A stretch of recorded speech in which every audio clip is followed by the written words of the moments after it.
Hello and welcome to the OKPreps Extra show. I'm Patrick Prince, joined as always by Barry Lewis. Barry, it's Friday, the day after the All World Awards. The 24-25 season is officially in the books. We just had our ninth annual show last night at ONEOK Field. It went great. It was great to see everybody. Great to honor the kids. What were your impressions of the evening? Yes, I thought it was a little bit different for us because it's the first time we held the ceremony outdoors and at a sporting venue. And I thought it was exciting. And I think it seemed like a lot of people enjoyed it. The weather was pretty good for a June 19th. I mean, it might have been a little warm, but I think overall, no complaints. I think the night went really well. As I said, I think people seem to enjoy it and seem to enjoy the new venue. So we'd like to thank so many people to thank. First of all, our sponsor, Bill Knight Automotive. Thanks the Tulsa Drillers. Thanks to all the coaches throughout the year who helped us in the selection process. And congratulations to all the award winners and finalists for all their accomplishments. It was just the All World Awards are meant to be a celebration of area high school sports, and it's always great to see everyone get together and be able to celebrate high school sports. Let's give a shout out to Barry to some of the riders who helped you along the way on this. Ben Johnson being one of them.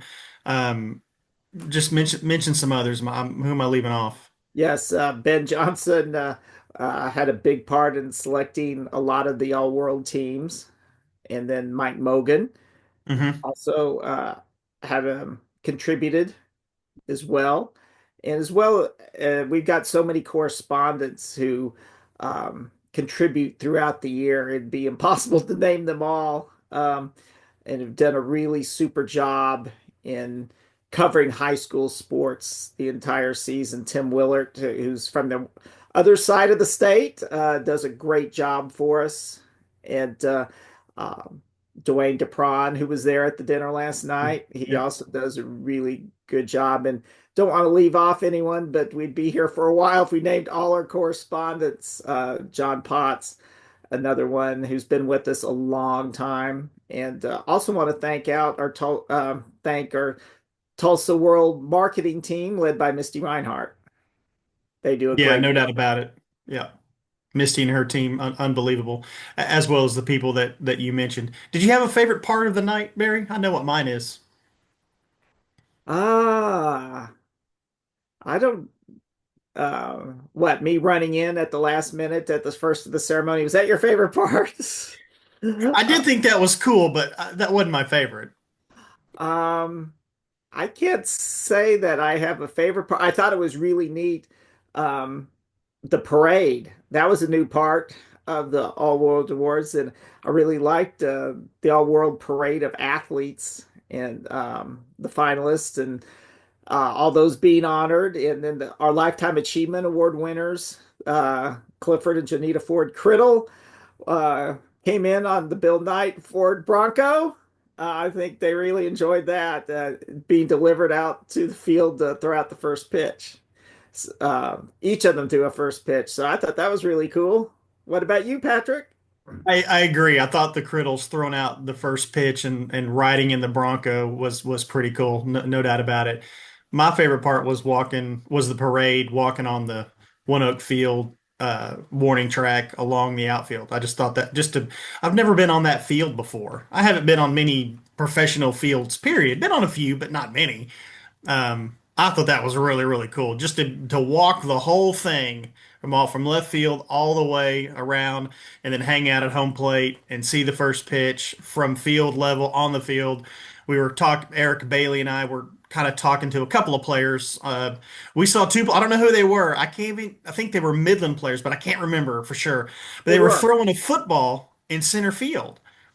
And I thought that was so interesting. And Eric Bailey wanted a catch. He goes, "Hey, throw me one, guys." So I got a picture of him catching the football, and then he threw it back. And I asked him, and this is just as we're just kind of walking by. And I just couldn't help myself. I'm like, "Hey, why are you guys throwing footballs? Is that just for fun, or is this a functional thing?" And he goes, "No, it helps us throw baseballs." I mean, this is probably old news to you, but I'd never seen that before, so that was cool. Just being on that track, kind of talking to players as we walked by, it was a lot of fun. I'm glad you brought that up because Eric, who said he hadn't thrown a football in several years, he threw a complete pass. That was really neat to see him do that. And yes, this goes back to the throwing the football thing. Not that it's like um, I think it first started about 40 years ago when Tom House, a former Atlanta Braves pitcher and then became a big time pitching coach. He, ironically, for trivia fans, is the one who caught Hank Aaron's record breaking home run while in the Braves bullpen back in 1974. Well, anyway, with the Texas Rangers, he came up with this revolutionary theory when he was their pitching coach in the 80s about throwing the football around to help the pitchers. So, and, Kidding. and there, and what do you know? Last night it comes into play, a cool part of the pregame. And I just thought it was so neat to honor the Criddles, a combined 80 with the Lifetime Achievement Award winners, a combined 84 years of coaching and educating, all in Tulsa Public Schools. So that was really neat. Well, you and I are both products of TPS schools, so that's always great to highlight some of the great work going on at TPS, and the Criddles are certainly uh, worthy honorees. Let's just say that. So with the All World Awards, it kind of brings an end. Not kind of, it does bring an end to the 24-25 high school athletic season. Did you have a favorite athlete you talked to this past year? Uh, that's so many really interesting moments. Um, I don't want to really single one out because they were just because so many of them. I mean, a lot of those who are being honored last night were among the great athletes to talk to. So I really hate to single one out because just they provided so many great moments and so many fun interactions with the athletes all season long. Well, just along the lines of really cool moments, then, how was it talking to Cooper Parker moments after he won the game in overtime against Owasso? Oh, well, This that's is, going to be one of the all-time memorable moments too. And it was great seeing Cooper last night. hmm And he was a winner of the Defensive Football Player of the Year award. And want to maybe clarify or expand on our All World Football Award winners. The Offensive Player of the Year was Cale Charbonneau. Cooper Parker was the Defensive Player of the Year. They were honored not only because they excelled on the side of the ball that they were honored on, but just because of they excelled all over on both sides of the ball.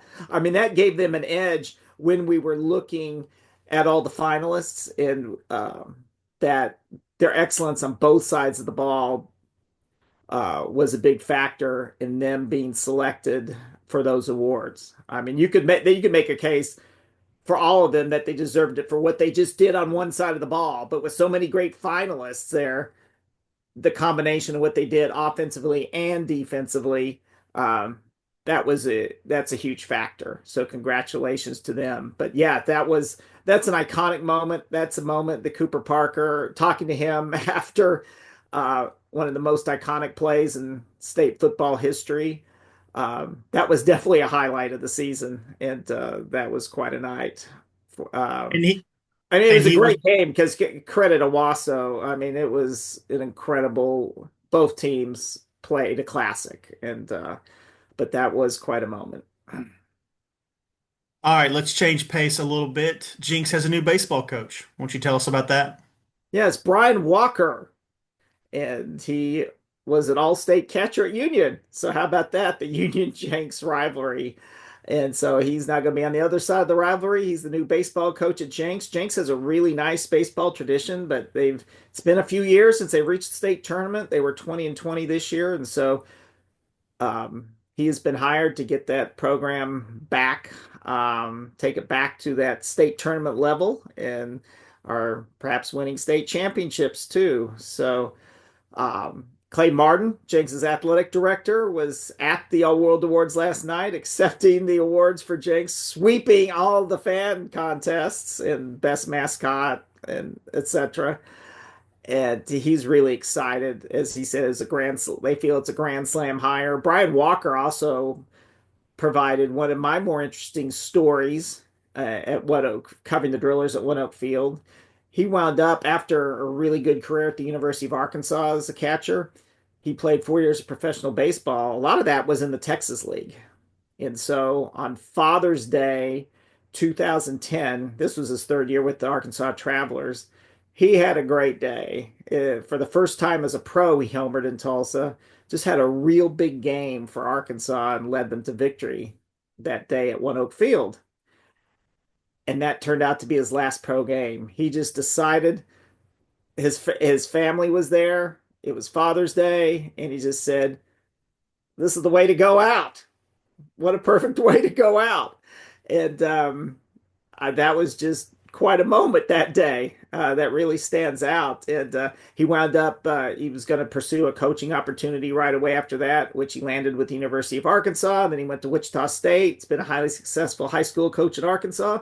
And now he's back in the Tulsa area at Jenks High School. Sounds like Jenks got a good one. All right, well, Barry, what's next on the high school agenda with the previous season officially in the books? What are we looking ahead to? On July 13th, look for our Tulsa World, all world preseason poll where you can select the top player at each position going into the 2025 high school football season. We'll have the top 10 players at each position that readers will be able to vote on. That all starts on Sunday, July 13th, when we unveil all 70 of the candidates. We've got 10 at each of the seven positions. So that's something to look forward to on the Sunday, July 13th. All right, we're going to cut it a little short this week, so we'll call that good. I'm Patrick Prince. He's Barry Lewis. Appreciate you guys watching. We'll see you next week.